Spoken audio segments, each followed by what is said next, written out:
Baik, Ibrahim alaihissalam setelah memiliki anak Ismail dan sebelum lahirnya Ishak, jadi Ismail ini masih masa menyusui, masih di bawah 1 tahun umurnya.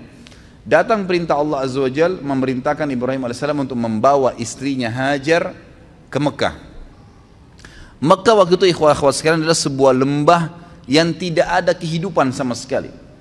Kata Allah Azza wa Jal tentang melalui lisannya Ibrahim alaihissalam, dia mengatakan, ya Allah, saya meninggalkan keluarga saya dengan kalimat Al-Quran, biwadin gairi dhi dhar'in inda baitikal muharram rabbana liyuqimus shalah, al-ayah. Ya Allah, aku tinggalkan keluargaku di sebuah lembah yang tidak ada dhi dhar'. Dhi ini dalam bahasa Arab sama dengan dhu, digunakan kalau sesuatu yang melampaui batas, gitu kan. Jadi dikatakan dhi dhar' artinya tidak ada tumbuhan, jangankan tumbuhan hijau, tumbuhan mati nggak ada.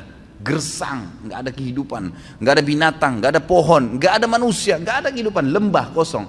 Tetapi kata Nabi Ibrahim alaihissalam, ya, di situ dikatakan inda baitikal muharram, tapi itu di lokasi rumahmu yang mulia. Pertanyaan kecil, apakah di zaman Ibrahim alaihissalam Ka'bah sudah ada, atau baru nanti dibangun oleh Ibrahim?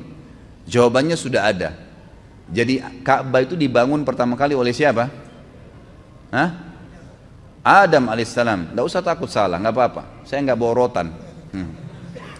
Adam alaihissalam dengan anaknya Syith.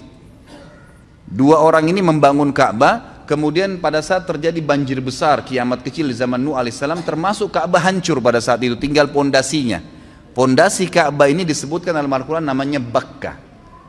Bibakkah dalam ayat Al-Quran dikatakan Bakkah itu adalah pondasinya Ka'bah. Maka Allah subhanahu wa ta'ala ingin Ka'bah itu dihidupkan kembali. Diutuslah awal kisahnya dengan Ibrahim alaihissalam diperintahkan membawa istrinya Hajar dan Ismail ke lembah itu. Pada saat tiba di sana, Ibrahim alaihissalam tidak bicara apa-apa.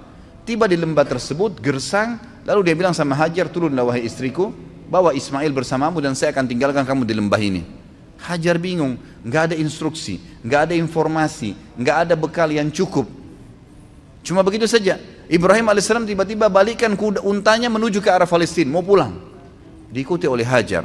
Wahai Ibrahim, apakah engkau meninggalkan kami di sebuah lembah? Tidak ada manusia, nggak ada pohon, nggak ada hewan, nggak ada kehidupan. Panas, gersang begini. Bekal air cuma 1 kendi air. Ibrahim alaihissalam cuma bisa netesin air mata, tetap jalan. Diikuti lagi. Ya Ibrahim, apakah kau tinggalkan kami di lembah, tidak ada kehidupan, nggak ada manusia, nggak ada batu, nggak ada air, nggak ada pohon, nggak ada hewan. Ibrahim alaihissalam tetap jalan menangis. Yang ketiga kali Hajar bilang lagi, wahai Ibrahim, apakah kau tega membiarkan kami begini dan seterusnya? Tetap saja Ibrahim alaihissalam jalan. Maka Hajar akhirnya Allah SWT berikan ilham dalam hatinya dan bertanya begini, Allahu amaraka bihada, apakah Allah yang perintahkan kamu seperti ini? Maka Ibrahim alaihissalam tidak nyaut apa-apa, cuma nganggungin kepala.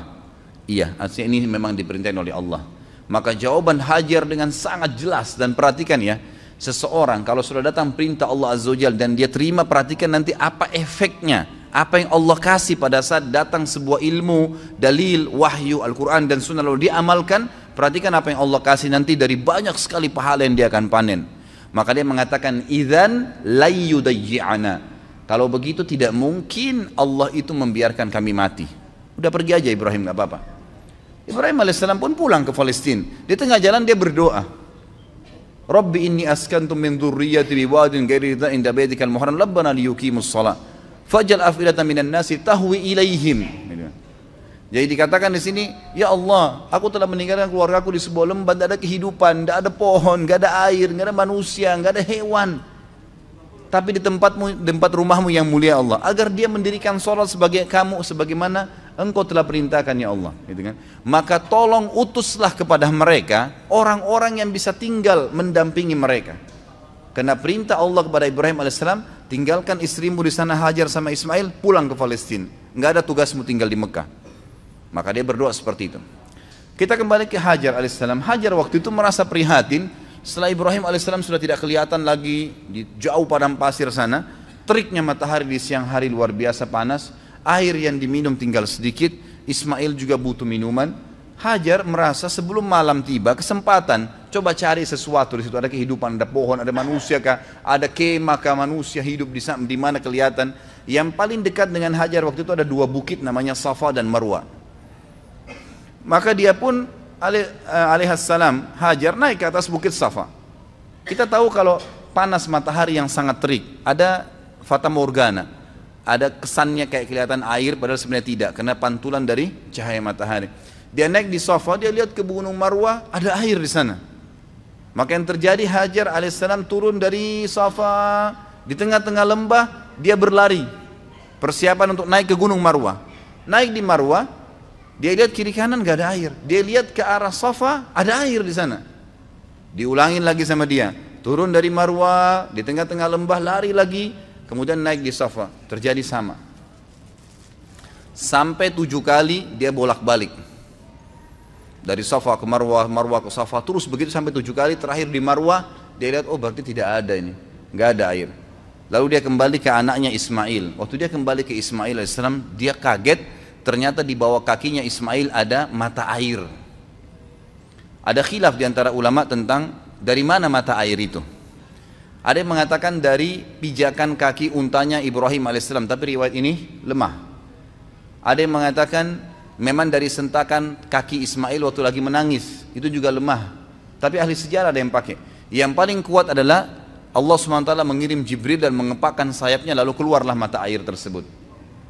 Pada saat Hajar tiba, lihat air, bayangkan kalau kita di posisi ibu kita ini, panas, gerah, ketakutan, gak ada keluarga, takut mati, gak ada air. Lalu lihat mata air, apa yang terjadi kira-kira? Dia datangin air tersebut dengan semangat, lalu dia buat bendungan kecil dari padang pasir itu, sambil mengucapkan lafaz yang digunakan dalam bahasa Palestina, bukan orang Arab ya, ini bukan bahasa Arab, bahasa asli orang Palestina. Dia mengatakan zam-zam, artinya apa? Berkumpullah, berkumpullah gitu. Jadi makna zam-zam itu sebenarnya, ini rahasianya gitu ya. Maka dia bilang zam-zam, ditutup sama dia, gitu kan? Ditutup sama dia. Kata Nabi SAW, semoga Allah merahmati ibunya Ismail. Kalau dia tidak bendung, maka zam-zam akan menjadi lautan yang luas. Tapi kekhawatiran seorang ibu, takut airnya habis, gitu kan? Tapi kalau dia biarin, udah jelas berkah dari Allah. Jadi lautan yang luas. Bayangkan sekarang miliaran orang yang minum gak habis-habis, gitu. Baik, akhirnya pada saat itu kejadian terjadi di Jazirah Arab yang lain. Di tepatnya di negeri Yaman ada bendungan namanya Bendungan Ma'rib. Bendungan Ma'rib terkenal sekali negeri Yaman. Surah Saba menjelaskan masalah itu. Karena mereka kufur terhadap nikmat Allah, bendungan itu Allah hancurin, sehingga akhirnya di sisi barat dan timurnya negeri Saba dulu ini penuh dengan, semua di sisi baratnya pohon buah-buahan, semuanya jenis buah-buahan ada. Di sebelah timurnya semua jenis sayuran ada, kaya raya mereka. Tapi karena mereka kufur, Allah hancurkan bendungannya, lalu Allah ganti dengan pohon-pohon yang berduri, gitu kan. Ringkas cerita, keluarlah suku-suku Arab dari Yaman pada saat itu, dan waktu itu tidak ada suku Arab kecuali di Yaman. Mereka keluar menuju ke negeri Syam. Kalau saya ibaratkan buku ini Jazirah Arab, maka di bawah ini daerah selatannya Jazirah Arab. Indonesia ada di bawah Jazirah Arab, di selatan. Di atas ini utaranya Jazirah Arab. Di utara Jazirah Arab itu ada negeri Syam, Palestina, Syria, Lebanon, dan Yordania. Di atasnya lagi ada Turki. Di atasnya lagi ada Eropa sampai ke Amerika sana. Di sisi baratnya itu ada Rusia, ada Irak, ada Iran, Afghanistan, dan seterusnya. Sisi timurnya ada Mesir, Afrika, dan seterusnya. Selatannya ada Yaman dan Asia Tenggara. Nah, Yaman ini kebetulan ada di Jazirah Arab bagian selatan, di bawah. Jadi mereka mau menuju ke negeri Syam. Di tengah-tengah jalan itu ada kota Mekah, di tengah-tengahnya, tengah-tengah Jazirah Arab. Mereka lewatinlah Jazirah Arab itu menuju ke negeri Syam, karena negeri Syam ini subur. Mereka mau pindah ke sana gitu. Ternyata lewat di dekat lembah Mekah, mereka temukan di atas lembah Mekah itu ada banyak burung berputar-putar.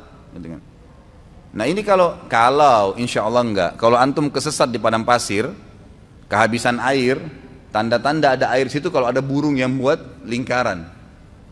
Itu umumnya disebutkan dalam buku-buku sejarah. Mereka bingung, setahu kami di lembah ini nggak pernah ada air, kok bisa ada burung lagi berputar-putar. Mereka mampir, utus 2 orang, coba lihat di sana ada apa. Mereka kaget, mereka temukan Hajar dengan anaknya Ismail alaihissalam duduk di sebelah mata air Zam-Zam. Maka mereka pun punya adab dan akhlak, mereka mengatakan, kami ingin tinggal di sini, suku kami, suku besar. Tidak disebutkan jumlah mereka, tapi yang jelas ratusan orang pada saat itu, satu suku semuanya pindah dari Yaman ke negeri Syam.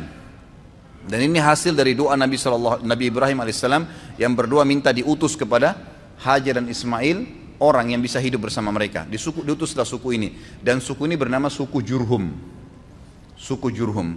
Keluarlah suku Jurhum ini terus masuk, kemudian pamit dengan Hajar, wahai ibu, kami ini adalah satu suku yang besar dan kami keluar dari negeri Yaman, tapi kami nggak punya tempat tinggal.